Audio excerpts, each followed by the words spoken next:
Hervé Villard, de son vrai nom René Villard, est un auteur, compositeur, interprète français, né le 24 juillet 1946 à Paris. Devenu une icône de la chanson française, grâce au succès mondial de son titre Capri, c'est fini. Une jeunesse tumultueuse et des débuts remarqués. Né dans une ambulance parisienne, René Villard connaît une enfance particulièrement difficile. Éloigné de sa mère, il grandit au sein de diverses familles d'accueil dans la région du Berry. C'est sa rencontre avec l'abbé Antony Engrand qui l'éveille à la musique et à la littérature. Plus tard, fuyant un apprentissage, forcé dans le bâtiment, il s'échappe vers la capitale.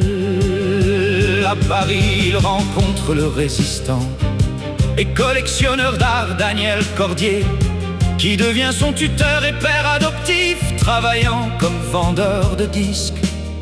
Le jeune homme adopte le pseudonyme d'Hervé Villard et se lance dans la composition.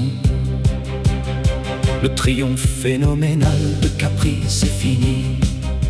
En 1965, inspiré par une affiche du métro parisien et un morceau de Charles Aznavour, il compose la chanson Capri, c'est fini. Le titre devient instantanément un succès colossal, vendu à plus de 3 millions d'exemplaires dans le monde. Adapté en plusieurs langues, ce morceau propulse l'artiste de 19 ans au rang de vedette internationale. Il enchaîne alors les représentations et côtoie les plus grandes figures de la scène musicale, comme Dalida ou Claude François. Une carrière internationale et de nouveaux succès.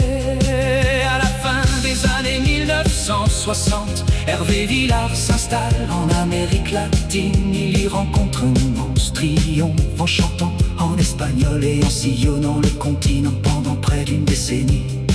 De retour en France, à la fin des années 1970, il confirme sa grande popularité auprès du public francophone avec une suite de tubes inoubliables. Nous 1979 Revient 1980 méditerranéenne, 1983 un virage littéraire et la consécration. Au fil des ans, l'artiste diversifie son art. Il met en musique et interprète les textes de grands auteurs de la littérature comme Aragon, Marguerite Duras, Pablo Neruda ou Eugène Ionesco. Il rencontre également un franc succès critique en publiant une autobiographie en 3 volumes. L'âme seule, le bal des papillons et Tulière dans les arbres. Après plus de 50 ans de carrière et des millions de disques vendus à travers le monde, il fait ses adieux définitifs à la scène en mai 2000.